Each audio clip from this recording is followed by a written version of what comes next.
Is the property behind me a good investment or not? In today's video, I'm going to unpack the numbers of this deal and show you what the potential return might look like. So a quick shout out to Keenan, one of my loyal members who sent me this deal and asked me to analyze it live here on YouTube. Thanks for your support and your subscription. Let's get into it. I educate people to reach financial freedom through property through cash flow positive investments, specializing in the low income multi-let residential market. So this is the property that Keenan asked me to have a look at. And based on the pictures, I can already tell this is a new build. So center court, prices from 1.5 million, 64 luxury 2-bedroom apartments, 50% already sold out. So this is in Delamore Road in KZN, Hillcrest. So off the pictures, it looks really nice. It doesn't look like this is the real picture. It looks like it's an architect's drawing, but looks very fancy, looks luxurious. No transfer duty, so they've obviously just included that in the price. So instead of charging you 1.4 million plus 95 in transfer duties, they've just made it part of the price. But your transfer duty is usually quite a small aspect of your cost base. Your transfer costs are actually a lot higher. So it's positioned on the corner of Delamore Road and Crook Lane in Hillcrest. Okay. You know, this is usually what these new build developers like to do, is they like to create like a quite a strong value proposition of luxury living, you know, easy accessibility, close to shops and malls and all of this. And the reason why they're doing this is because they're selling a product at a very expensive price and they're trying to justify that, you know. So if you're looking at this from a lens of this is my primary residence, this can be quite attractive. But if you're looking at this from a purely investment perspective, you're looking for cash flow, good returns, this is all just a glossy brochure that's distracting you from the numbers.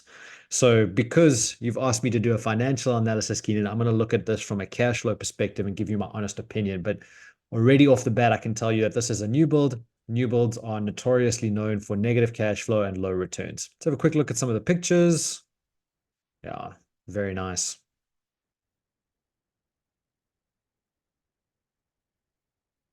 Yeah, it's very nice.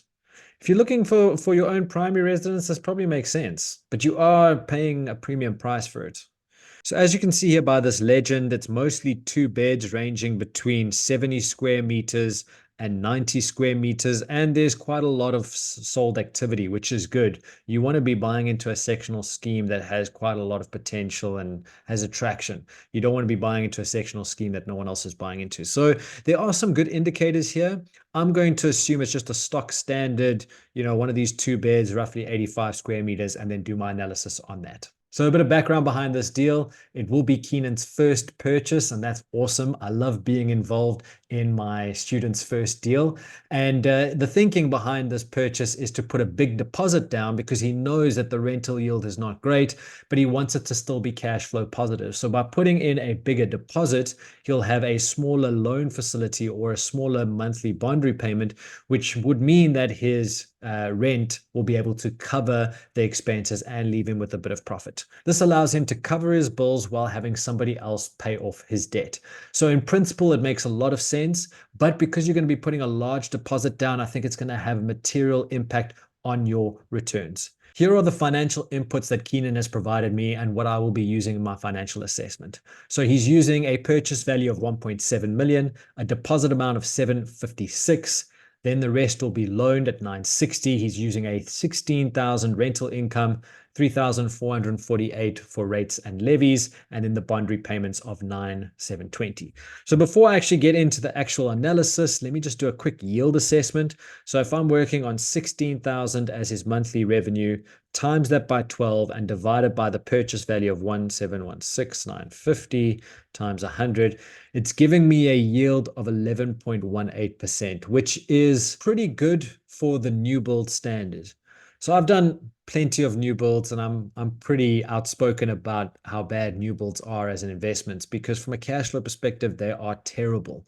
But compared to what I've seen the other new build developers sell, like your iGrows, your Baldwins, 11% is on the upper end. So if you're looking at the new build strategy, that's not a bad yield. But if you're looking at the stuff that I can find on Property 24 in Joburg CBD and your affordable housing sector, I won't look at anything under 20%. So I guess it's all relative, right? What's your risk appetite and what's your return expectation? And from what I can gather here, Keenan seems like somebody who probably doesn't have a very high risk appetite. It's his first deal. He wants to do something that he knows that is secure, that is safe, and he's willing to take a slightly lower return for that. So I've got my app.property open and I'm going to run the deal through this calculator. So first of all, we're going to do an asking price of 1,716,950. You can't really negotiate with developers, so I'm going to leave the purchase price as that. Then the proposed transfer costs is 100,000. So I'm going to use 80,000, and the reason I'm using 80,000 is because the transfer duties is included in the price of the purchase. So there are still going to be costs for registering a bond and having the attorney transfer the property, but you do save on the transfer duty. And then renovation and inspection costs can be zero. It's a new build. It should be in perfect working condition. Then we go to the finance costs. So he wants to work on a loan facility of 960 at an interest rate of, let's say, 11% over 20 years, which means he will have to have the deposit of 756,950, which is what he said here on the inputs. Okay, now we can move on to the cash flow tab. So the monthly revenue is 16,000. Occupancy, I'm going to work on 96%. I think Hillcrest is quite a high demand area. Management fees, I'm going to assume that Keenan's going to manage this himself. It's his first deal. It's in a decent suburb. Obviously, Keenan, you want to make sure that you're still vetting your tenants and doing the right management principles, but I'm going to assume you're going to manage it yourself. And then maintenance, I'm only going to put 4% for maintenance. Now, there's two different types of maintenance. You've got your upfront maintenance, which is what you allocate here in your acquisition costs, but then you have your ongoing recurring maintenance, which you put in your cash flow. Now, because it's a new build, you're probably not going to see any maintenance costs for the first 3 years. Hopefully, depends how good the developer is and how few snags there are along the way. But over time, your maintenance budget will need to be increased. So I'm starting with a conservative 4%. This will be for the first 5 to 10 years, and then you want to up it to 8 or 12% to ensure that your ongoing maintenance carries on.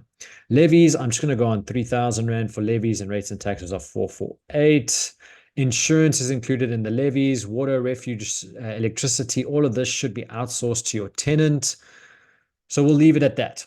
Okay, now we go to the other inputs. This is where we can do projections of what the deal will do in 20 years' time. So you need to know your tax rate. I'm assuming you're buying in a company, so that's why I'm using 27%. Capital growth, I'm going to use 3%. South Africa doesn't have great capital growth. Hillcrest might be an outlier. I would suggest that you pull a TPN report or Lightstone report to see what the trends are. Maybe I'm being too conservative. And then rental growth, I'm going to go at 6.5, cost inflation 5%, sustainable 5%, and discount rate of 10%. Okay, let's go to the summary tab. So based on my inputs, this property is going to generate just shy of 200,000 Rand in annual income. It's going to have operating costs of 160,000. That's mostly because of finance, right? Paying the bank back and then rates and taxes. Provisions, things for bad debts and maintenance, and your taxable amount, leaving you with a negative cash flow of minus 20,000 Rand for the first year. If I scroll down here to project cash flow, this is a really, really important tab to look at. What you can see here is the light blue is showing you the cash flow for the period. So how much cash flow you're making in that year. The green is showing you your cumulative cash flow. So you're going to have a big outflow of capital in the beginning, right? Because you're going to pay the deposit, etc. And then over time, with the cash flow and the rental income that you make, you'll slowly pay that money back.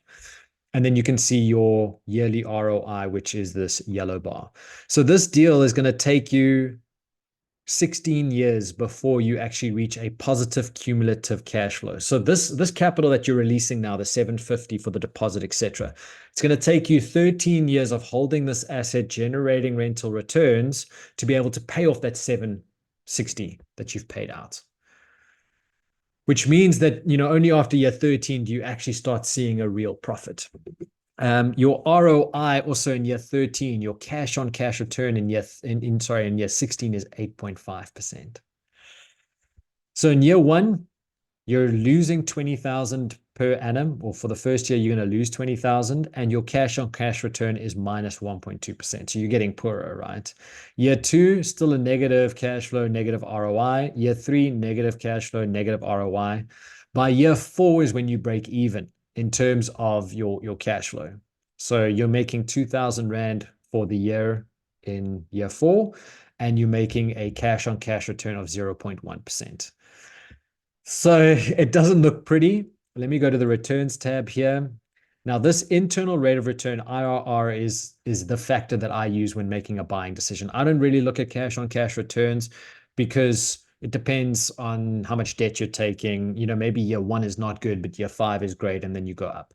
So an 11.78% internal rate of return is essentially the average return you're going to get over the 20 years. It's not bad. I won't look at anything under 15% personally.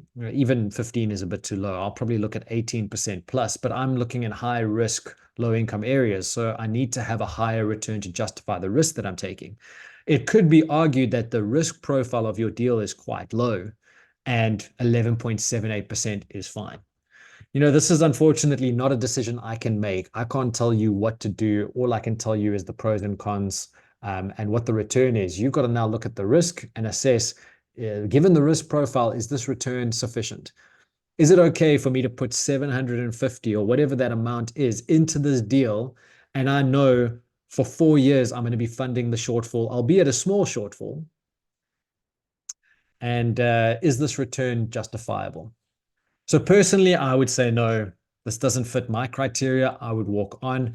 But Keenan, being at your first property, you're trying to, get into the market. You want to take a lower risk deal. You might want to buy in an area that you're comfortable with. Maybe you even live in that property for the first 2-3 years. Then I'd look at this and say, yeah, not a bad deal. Maybe it's a good starting point.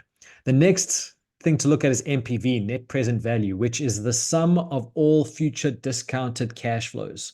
So this is essentially summing all of your potential profits over the next 20 years, and it's only 283,000.